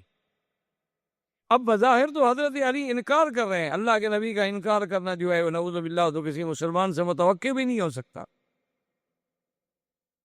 لیکن انکار کے پس پردہ کیا چیز ہے یہ دیکھنا ہوتا۔ اب ایک آدمی تو ظاہر یہی سمجھ لے گا کہ حضور کی حدیث کا انکار نہیں، یہ تو بالکل حضور کے فرمان کا انکار کر رہے ہیں اور سامنے بیٹھ کے کر رہے ہیں۔ اس لیے ہمیشہ قاعدہ یہ ہوتا ہے کہ بعض سطحی نظر رکھنے والے لوگ ہوتے ہیں نا جی، ایک حدیث پڑھ لی، کسی دوسرے کو عمل کرتے دیکھا، کہا جی یہ حدیث کا مخالف ہے، حدیث میں یوں آیا ہے اور یہ یوں عمل کر رہا ہے، حالانکہ اس بیچاروں کو پتہ نہیں ہوتا کہ احادیث کے مفہوم کیا ہیں، اور پھر اس موضوع پہ صرف ایک حدیث ہے یا اور بھی حدیثیں موجود ہیں۔ اب یہاں انکار جو ہے وہ تو ہے کہ حضرت علی کا جذبہ ایمان ہے کہ میں رسول اللہ کا لفظ کیسے کاٹ دوں، حالانکہ انکار ہے، لیکن اس انکار میں جو پیار ہے، جو محبت ہے، جو ایمان ہے، جو جذبہ ہے۔ جیسے بعض روافض جو ہیں وہ بڑا دنیا میں شور کرتے ہیں کہ حضور پاک صلی اللہ علیہ وسلم نے فرمایا تھا کہ ایتونی بکتاب، کاغذ لے آؤ میں لکھ دوں، تو حضرت عمر نے روک دیا، کہا حسبنا کتاب اللہ، اللہ کا قرآن کافی ہے۔ پھر دیکھو جی اللہ کے نبی کا انکار کر دیا، اللہ کے نبی کی بات نہیں مان۔ تو حالانکہ یہ بات سمجھنے والی ہوتی ہے، حضرت عمر کا مقصد جو تھا، مفہوم یہ تھا کہ آپ کی تکلیف کا وقت ہے یا رسول اللہ، مرض الوفات ہے، جب اللہ کا قرآن جیسی جامع کتاب ہمارے پاس موجود ہے، آپ کو کیوں تکلیف فرماتے ہیں؟ اب یعنی کیا کوئی چیز ایسی؟ اگر دین کی حدیث تو مکمل ہو چکا ہے، اللہ کا قرآن آ گیا کافی۔ مقصد حضور کی محبت اور پیار تھا، جیسے حضرت علی رضی اللہ تعالیٰ عنہ کا مقصد جو ہے وہ محبت تھی، وہ عظمت لفظ رسول تھی کہ اللہ کے رسول کے نام پر میں قلم پھیر دوں، یہ کیسے ہو سکتا؟ حضور نے فرمایا اچھا علی ادھر دکھاؤ، مجھے دکھاؤ، کہا ہے، پیش کیا، حضور نے خود کاٹ، اور میں علی کو محمد بن عبداللہ۔ اب جب حضور خود کاٹ دے تو حضور کا ہاتھ تو نہیں پکڑ سکتے ادھر تک۔ اسی اسنا میں شور ہو گیا صحابہ میں، شور جب ہوا تو حضور نے فرمایا دیکھو کیا ہے، سہیل بھی گھبرایا کہ باہر کیا شور ہو گیا ہے، تو ابو جندل جو ہے، یہ کنیت ہے ان کی، یہ اسی سہیل ابن عمرو کے بیٹے تھے، اور یہ مسلمان ہو گئے اور باپ نے ان کو گھر میں قید کر رکھا تھا۔ اس کو موقع ملا، وہ بیچارہ اسی طرح زنجیروں کے ساتھ ہی بھاگ کے آ گیا اور یہاں پہنچ گیا۔ جب صحابہ نے دیکھا، انہوں نے کہا الحمدللہ الحمدللہ، ابو جندل آ گیا، ابو جندل آ گیا۔ لیکن جب ابو جندل سامنے آیا تو سہیل ابن عمرو نے کہا کہ یا رسول اللہ، آپ کا ہمارا معاہدہ ہے اور یہ ہمارا سب سے پہلا قیدی ہے جو ہم واپس لینا چاہتے ہیں۔ حضور صلی اللہ علیہ وسلم نے فرمایا ٹھیک۔ حضرت عمر کھڑے ہو گئے، انہوں نے کہا کہ یا رسول اللہ، ابھی تو ہمارا معاہدہ تعریف نہیں ہوا، معاہدے پہ دستخط نہیں ہوا۔ لیکن حضور نے فرمایا اما یکفی کا قول الرسول صلی اللہ علیہ وسلم، عمر اللہ کے نبی کا زبان ہے، قول ہے، جب ہم زبان سے کہہ چکے ہیں کہ ہم یہ شرطیں قبول ہیں، دستخط نہ ہوں، معاہدہ نہ لکھا جائے، تو یہ بات تو نہیں، اللہ کے نبی کی یہ شان نہیں ہے کہ جو بات زبان سے ہو جائے پھر اس میں قائم نہ رہیں۔ ہم اپنی بات پہ قائم ہیں۔ ابو جندل میں حکم دیتا ہوں کہ واپس جاؤ۔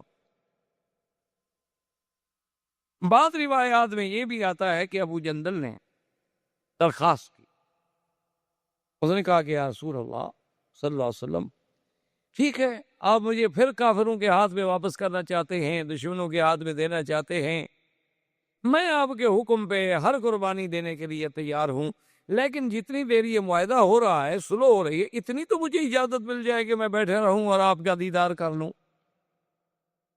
حضور نے فرمایا اب یہ بھی سہیل کے ہاتھ میں ہے، ہم اجازت نہیں دے سکتے، تم ان کے قیدی۔ سہیل نے کہا یا رسول اللہ، میں یہ اجازت دینے کے لیے بھی تیار نہیں ہوں، بلکہ میں تو معاہدہ بھی بعد میں آ کے لکھوں گا، پہلے میں جا کے اس کو قریش کے سپرد کرتا۔ حالانکہ بیٹا ہے، لیکن کفر اسلام ہے، مذہب کی جنگ ہے،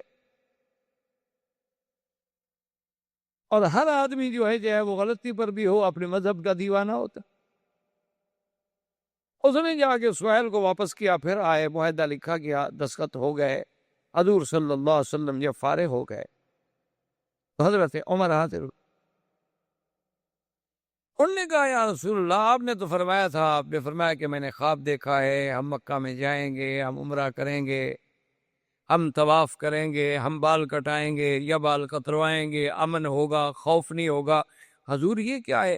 اور ہم ایسی شرطیں قبول کر رہے ہیں، لماذا نقبل هذه الدنیۃ فی دیننا، یا رسول اللہ، ہم دین میں اتنے کمزور ہو جائیں کہ ان کا بندہ آئے تو ہم واپس کر دیں اور ہمارا بندہ آئے تو ہم واپس نہ کریں، وہ واپس نہ کریں، یہ کیا بات؟ حضور نے فرمایا عمر، پہلی بات کا جواب تو یہ ہے کہ میں نے یہ تو کہا کہ ابن خواب دیکھا ہے، مکے میں جائیں گے، کیا میں نے یہ بھی آپ سے اور صحابہ سے کہا تھا کہ خواب میں یہ بھی حکم ہے کہ اسی سال داخل ہوں گے؟ انہوں نے کہا حضور یہ تو نہیں، آپ نے کہا تھا کہ داخل لتدخلن المسجد الحرام، لیکن سنا نہیں تھا کہ اس سال جائیں گے۔ اور باقی رہی شرائط کی بات، تو ہم نے جو بھی شرائط قبول کی ہیں، حضرت عمر تمہیں یہ پتہ نہیں کہ انا رسول اللہ، میں اللہ کا رسول ہوں اور اللہ کے حکم کے بغیر تو میں کوئی بات قبول نہیں کر سکتا، اور مجھے یقین ہے کہ ہمارا اللہ ہماری مدد کرے۔ حضرت عمر چپ ہو کے چلے گئے، اور اسی وقت دو قبیلے بنی خزاعہ جو تھے وہ حلیف بن گئے محمد الرسول اللہ صلی اللہ علیہ وسلم، اور بنو بکر جو تھے وہ حلیف بن گئے قریش۔ انہوں نے کہا جی ہم قریش کے حلیف ہیں، بنو خزاعہ نے کہا کہ ہم حضور کے حلیف ہیں۔ یہ چونکہ اس لیے ان دونوں قبیلوں کو ذہن میں رکھنا ضروری ہے کہ دراصل یہی تو سبب بنے تھے اس صلح کو ختم ہونے کا۔ کہ قریش نے بنی خدا پہ حملہ کر دیا، تو جب حضور کے حلیفوں پہ حملہ کیا تو معاہدہ تو توڑ دیا۔ اب حضرت عمر جوش میں آئے، حضرت ابو بکر کے خیمے میں آئے، انہوں نے کہا ابو بکر، حضور نے فرمایا تھا کہ خواب دیکھا ہے، اللہ کے نبی کا خواب تو سچا ہوتا ہے، واہی ہوتی ہے، یہ کیا ہو گیا کہ ہم پکے نہیں گئے؟ تو ابو بکر رضی اللہ تعالیٰ عنہ نے، یہ توارد ذہنی اور توارد قلبی ہے کہ وہی لفظ ابو بکر کی زبان سے نکلے جو حضور کی زبان سے نکلے تھے۔ انہوں نے کہا عمر، حضور نے یہ بھی فرمایا تھا کہ سیسا ہو جائے؟ میں نے کہا ہاں یہ تو نہیں تھی۔ انہوں نے کہا پھر ابو بکر دیکھو، ہم ایسی شرطیں قبول کریں، اتنا دب کے ہم صلح کریں کفار قریش سے، آخر کیوں؟ اس کا جواب پتہ ہے ابو بکر نے کیا دیا؟ کہا کہ ھذا رسول اللہ اتبع۔ عمر، اپنا عقل نہ لڑاؤ، وہ صلح کرنے والا عام بندہ نہیں، وہ تو اللہ کا رسول ہے، وہ کوئی عام لیڈر ہے، وہ سیاسی قائد ہے، کوئی دینی جماعت کا ایک رہبر ہے، وہ تو رسول اللہ ہے، اور اتباع کرو جو اللہ کے رسول کا حکم ہے، اسی میں اللہ کی حکمت ہے۔ اب حضرت عمر بھی چکو۔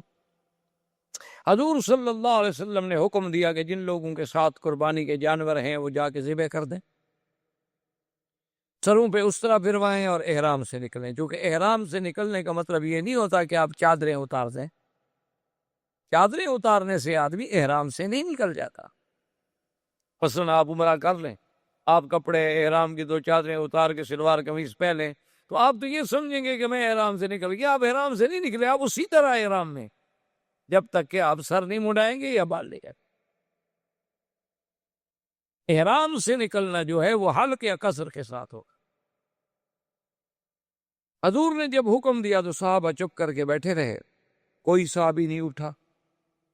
تو حضور صلی اللہ علیہ وسلم بی بی ام سلمہ جو آپ کی بیوی تھی، امہات المومنین تھی، ان کے خیمے میں آئے اور حضور بڑے جوش جلال میں کہ ام سلمہ ما بالو ہؤلاء، ان کو کیا ہو گیا کہ میرا حکم نہیں مانتا،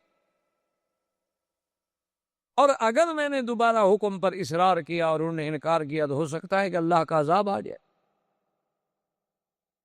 تو بی بی نے عرض کیا کہ یا رسول اللہ، آپ ناراض نہ ہوں، صحابہ بیچارے اس انتظار میں بیٹھے ہیں پروانے کہ شاید اللہ وحی نازل کرتے ہیں کہ بھی جاؤ مکے میں داخل ہو جاؤ، اب مدد کریں گے۔ اللہ اگر بدر میں فرشتے اتار سکتے ہیں تو حدیبیہ میں نہیں اتار سکتے۔ وہ اس انتظار میں بیٹھے ہیں، آپ اپنے جانور ذبح کریں، اپنا سر مبارک پہ حلق کروائیں، آپ اپنا احرام کھولیں، پھر دیکھیں کہ صحابہ اتباع کرتے ہیں کہ نہیں کرتے۔ تو دراصل سیرت کے پہلو سمجھنے کا مقصد یہی ہوتا ہے کہ اسلام نے اور حضور کی سیرت نے یہ سبق دیا کہ آدمی مشورہ عورت سے بھی لے سکتا ہے، یہ نہیں کہ عورت کا مشورہ قبول نہ کیا جائے، یا عورت کی رائے کوئی رائے نہیں ہوتی، یا عورت کی شہادت کوئی شہادت ہی نہیں ہوتی، جیسے کہ مستشرقین اور اعدائے اسلام اور اعدائے دین پراپگنڈا کرتے ہیں۔ حالانکہ دیکھیے اللہ کے نبی ہیں، صاحب الوحی ہیں، اور بیوی سے مشورہ کر رہے ہیں، اور پھر بیوی نے جو مشورہ دیا اس کو حضور نے قبول فرمایا، اور حضور صلی اللہ علیہ وسلم نے جا کر اپنے بدن جو تھے، قربانی کے جانور جو تھے ذبح کرائے، اور اپنے سر پہ اسرا پھروایا اور احرام کھولا۔ بس اتنی دیر لگی کہ سب صحابہ نے جا کے ذبح کر دیے اور احرام کھول دیے۔ بی بی سلمہ نے کہا حضور اب دیکھ لیا، کسی نے کوئی دیر کی ہے؟ وہ تو بھائی کے انتظار میں بیٹھے۔ حضور صلی اللہ علیہ وسلم نے واپسی کا حکم دیا۔ جب حضور مدینہ منورہ کے لیے روانہ ہوئے، کیونکہ اونٹیوں کا سفر تھا، اونٹوں پہ سفر ہو رہا تھا، حضرت عمر کہتے ہیں رضی اللہ تعالیٰ عنہ، ایک روایت میں آتا ہے کہ میں حضور کے قریب آیا اور میں نے بات کرنے کی خواہش کی اور میں نے سلام کیا، لیکن حضور نے میرے سلام کا جواب نہیں دیا، یعنی اونٹنی پہ بیٹھے بیٹھے حضرت عمر بھی اپنی اونٹنی حضور کے قریب دیا۔ میں رک گیا، تھوڑی دیر کے بعد میں نے پھر قریب کی اونٹنی، میں نے سلام کیا، لیکن حضور پاک نے کوئی جواب نہیں دیا۔ میں نے تیسری دفعہ پھر اپنی اونٹنی حضور صلی اللہ علیہ وسلم کے قریب کی اور پھر سلام کیا، اور حضور پاک نے کوئی جواب نہیں دیا۔ تو حضرت عمر کہتے ہیں کہ میں روتا ہوا پریشان ہو کر میں اپنے آپ کو کہہ رہا ہوں کہ ثقلت کا امک یا عمر، کاش عمر تیری ماں نے تیرا بوجھ ہی نہ اٹھایا ہوتا، تو پیدا ہی نہ ہوتا تو اچھا تھا، کہ آج اللہ کا نبی تم سے ناراض ہو گیا۔ حضور کہتے ہیں میں ڈر گیا کہ کہیں میری اس بات کی وجہ سے حضور ناراض نہ ہو گیا۔ تھوڑی دیر گزری، حضرت عمر کہتے ہیں کہ ایک صحابی نے مجھے آواز دی اور اس نے کہا کہ حضور آپ کو بلا رہے ہیں۔ میں نے پھر اپنی اونٹنی کو دوڑایا، پھر حضور کے قریب آیا تو حضور نے فرمایا کہ عمر انزل علیہ آیا، کہ آج اللہ نے قرآن کی ایسی آیت مجھ پہ نازل کی ہے کہ اگر آسمان و زمین کے تمام خزانوں کی کنجیاں اللہ مجھے دے دیتے اور مجھے مالک بنا دیتے، اس پہ مجھے اتنی خوشی نہ ہوتی جتنی اس آیت پر مجھے خوشی۔ حضرت نے کہا ایو آیت یا رسول اللہ، کون سی آیت؟ تو نے فرمایا بسم اللہ الرحمن الرحیم انا فتحنا لک فتحا مبینا لیغفر لک اللہ ما تقدم من ذنبک وما تأخر۔ اللہ نے خبر دی کہ محمد مصطفیٰ صلی اللہ علیہ وسلم ہم نے آپ کو فتح مبین عطا فرمایا۔ حضرت عمر کہتے ہیں رسول اللہ یہ فتح کی خوشخبری جو ملی ہے ہمیں، کیا فتح مکہ تھا، مکہ بھی فتح ہوگا؟ حضور نے فرمایا ہاں عمر مکہ بھی فتح ہوگا۔ اب صحابہ کا کمال دیکھیں اور محدثین کا کمال دیکھیں کہ حضور اونٹنی پہ تھے، تو جب حضور قرآن پڑھ رہے تھے نا تو آواز میں جو لہر پیدا ہوتی تھی کہ انا فتحنا لک فتحا مبینا، اسی طرح آخر تک راوی نقل کرتے ہیں کہ اس آواز کی انداز یہ تھا جب حضور نے پڑھا تھا، تاکہ وہ کیفیت بھی موجود رہے۔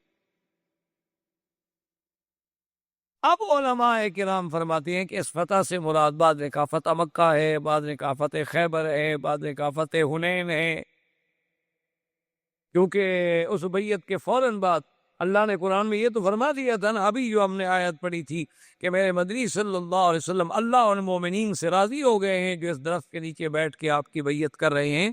لقد رضي الله عن المؤمنين إذ يبايعونك تحت الشجرة فعلم ما في قلوبهم فأنزل السكينة عليهم وأثابهم فتحا قريبا وَمَغَانِمَ كَثِيرَةً يَأْخُذُونَهَا وَكَانَ اللَّهُ عَزِيزًا حَكِيمًا۔ اللہ نے قرآن میں فتح قریب کی ہے خوشخبری پہلی آیات میں بھی دے دی تھی، لیکن اکثر مفسرین کرام یہ فرماتے ہیں کہ نہیں، فتح مبین جو ہے حضرت ابن عباس بھی یہی فرماتے ہیں کہ صلح حدیبیہ جو ہے یہ فتح مبین، یہی فتح نے کہا کہ فتح مکہ تو ہے، فتح مکہ ہے، فتح خیبر ہے، اس کا دوسری آیات میں ذکر موجود ہے، حنین ہے، اس کا بھی اشارہ قرآن میں موجود ہے، وَمَغَانِمَ كَثِيرَةً يَأْخُذُونَهَا، لیکن انا فتحنا لک فتحا مبینا، اس سے مراد جو ہے وہ فتح مکہ صلح حدیبیہ۔ صلح حدیبیہ کو فتح مبین کیسے سمجھا گیا کہ بھئی صلح حدیبیہ تو بظاہر تو اگر آپ دیکھیں تو مسلمان تو یعنی بڑے کمزور پہلو ہے کہ مسلمان عمرے کے لیے نہ جا سکے، واپس آ گئے، یعنی بظاہر تو کافر نعوذ باللہ اپنی بات میں کامیاب ہو گئے کہ ہم حضور کو اس دفعہ داخل نہیں ہونے دیں، مسلمان تو ناکام ہو گئے، واپس آ گئے، لیکن اللہ فرماتا ہے کہ یہ فتح مبین ہے، تو اس پر مفسرین کرام نے اور علماء کرام نے اللہ ان پہ قبروں پہ کروڑوں رحمتیں فرمائے، ان نے کہا کہ سمجھیں کہ صلح حدیبیہ ہی فتح مبین ہے۔ کیسے فتح مبین ہے؟ انہوں نے کہا کہ حضور صلی اللہ علیہ وسلم کے بارے میں کفار مکہ پہلے کیا کہتے تھے؟ وہ تو کہتے تھے نعوذ باللہ جادوگر ہیں، کفار مکہ تو کہتے تھے کہ آپ شاعر ہیں، آپ کاہن ہیں، آپ جادوگر ہیں، آپ نعوذ باللہ خود قرآن بنانے والے ہیں، آپ اللہ کے نبی نہیں ہیں۔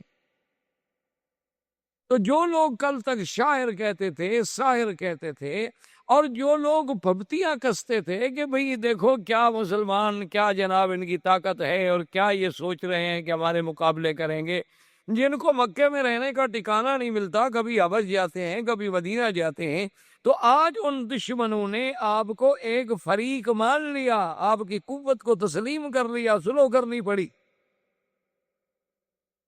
ورنہ تو وہ کہتے ہیں ہم مکے میں بیٹھے ہیں، حضور مدینہ کتنا دور ہے، حدیبیہ تو مکے کے قریب ہے، تو اٹھ کے فوج کے ساتھ حملہ کر لیں، ہم تو یہی ان کو ختم کر دیں، گویا 1400 آدمی ہمارے ہاتھ میں آیا ہوا ہے۔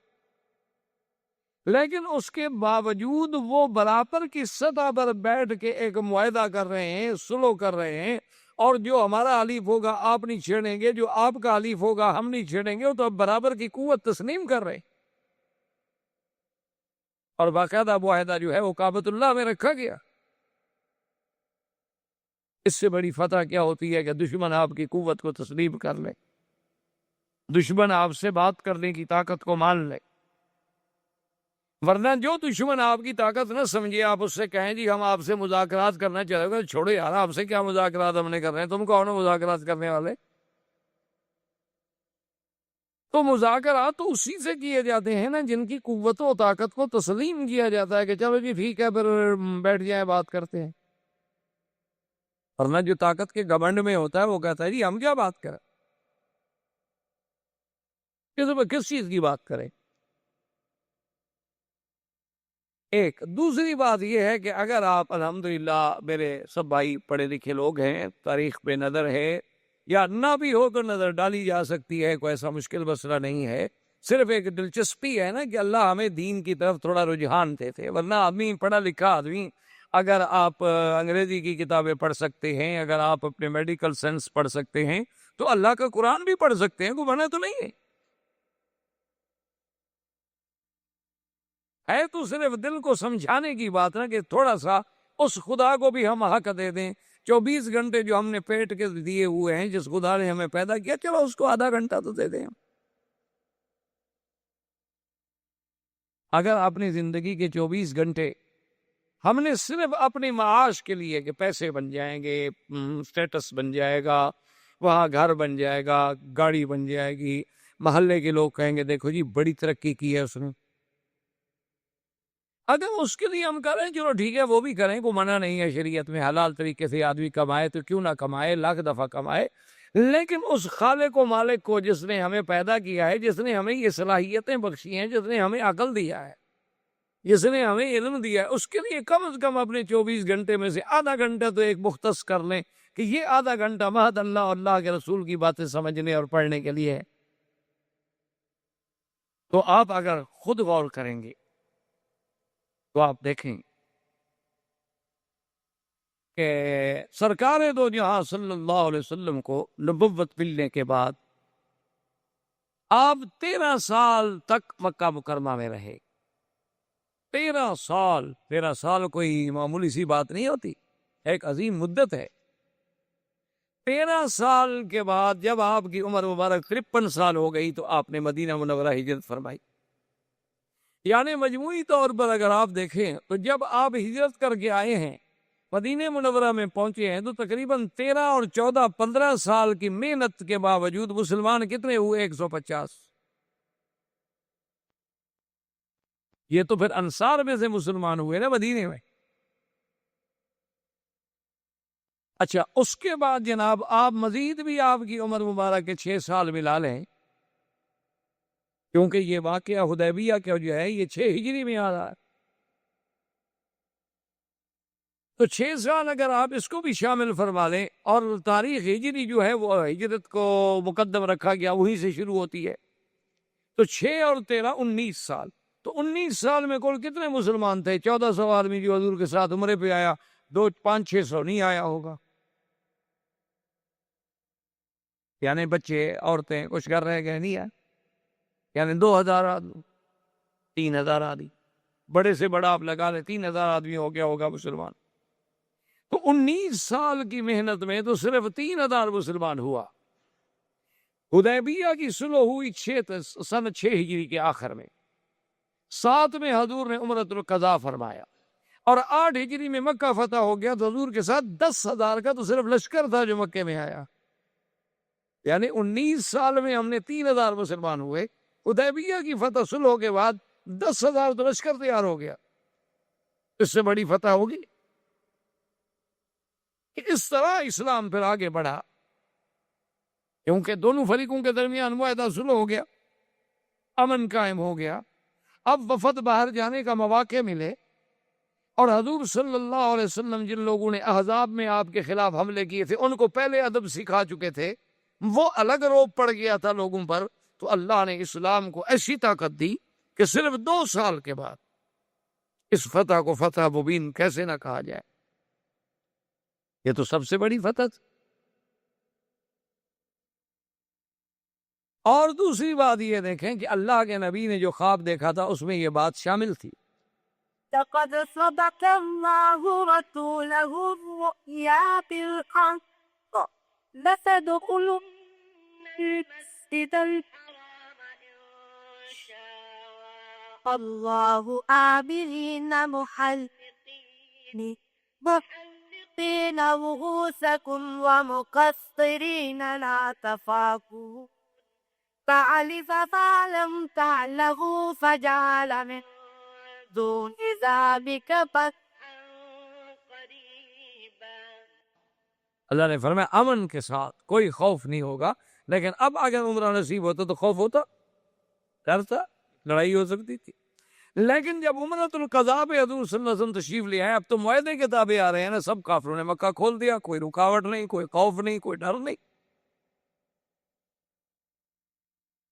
اب حضور صلی اللہ علیہ وسلم جب مدینہ منورہ میں پہنچ گئے تو ایک صحابی تھے حضور کے ابو بصیر جو تھے، ان کو بھی موقع ملا، اور وہ مکے سے کافروں کی قید سے اتفاق ہوا کہ موقع پا کے نکل کے بھاگے اور مدینہ۔ اچھا، خدا کی شان دیکھیں کہ ابو بصیر جو ہے وہ مدینہ منورہ پہنچے اور مکے والوں کے بھی 2 بندے پہنچ گئے۔ السلام علیکم۔ السلام۔ انہوں نے کہا حضور ہمارا آدمی بھاگ کے آ گیا قیدی، اور آپ کا وعدہ ہے کہ آپ نے قیدی واپس کرنا ہے۔ حضور نے بلایا ابی بصیر، تم بھاگ کر آئے؟ انہوں نے کہا تمہیں پتہ نہیں ہے کہ ہماری صلح ہو چکی ہے، معاہدہ ہو چکا ہے؟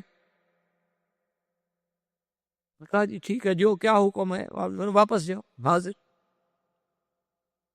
اب بظاہر یہ کتنی کمزوری کی شرط ہے، لیکن اس کے اندر جو اللہ کی حکمتیں چھپی ہوئی ہیں وہ تو کوئی بھی نہیں سمجھتا، وہ تو اللہ جانتے ہیں یا اللہ کے رسول جانتے ہیں۔ کیونکہ ایک بات یاد رکھیں، مثلا ایک مسلمان مدینے آ گیا، مدینے سے پھر ہم نے اس کو واپس مکے بھیج دیا، تو گویا مکے میں ہمارا ایک دعوت دینے والا، مبلغ، دین کی بات کرنے والا تو پہنچ گیا نا۔ اور اگر خدا نہ خواستہ کوئی مسلمان مرتد ہو گیا، ہم نے اس کو مدینے سے نکال دیا، وہ ہم واپس ہی لے رہے، کیونکہ اگر مرتد کو واپس لیں گے تو اور ارتداد پھیلائے گا، اور برائی پھیلائے گا، اور انگارے لگائے گا۔ اچھا ہے کہ ایسی انگلی کو کاٹ دو جس کو کینسر ہو گیا ہو، اس کو کاٹ کے پھینک دو۔ تو ابھی بصیر کو حضور نے فرمایا کہ بھئی تم واپس جاؤ، اس نے کہا کہ حاضر، آپ کا حکم ہے تو میں حاضر۔ ابو بصیر کو وہ دونوں کافر کے ہوتے ساتھ لے کے چل پڑے، اور سفر تو وہی اونٹوں کے ہوتے تھے۔ جب وہ پہنچے آج جسے آپ بیر علی کہتے ہیں، اس کا پہلا نام تھا ذوالحلیفہ۔ ذوالحلیفہ پہ پہنچے تو انہوں نے کہا بھی آج رات یہیں قیام کریں گے، یہاں سے پھر صبح کو سویرے سویرے ٹھنڈے ٹائم میں سفر کریں گے۔ تو ان دونوں کے پاس تلواریں تھیں، تو ابھی بصیر نے دیکھا کہ کوئی اللہ موقع دے دے، اس نے کہا دیکھیں اب حضور کا وعدہ تو ہو گیا پورا، حضور نے مجھے واپس کر دیا ہے۔ تو اس نے ایک کافر سے کہا کہ اس نے کہا کہ یار دیکھو چلو میں قیدی تو ہوں، تمہارے ساتھ واپس بھی جا رہا ہوں، یہ تلوار تم نے کہاں سے لی ہے؟ احباب کرام، اس کے بعد اب آپ اس مبارک سلسلے کی CD نمبر 23 سماعت فرمائیں۔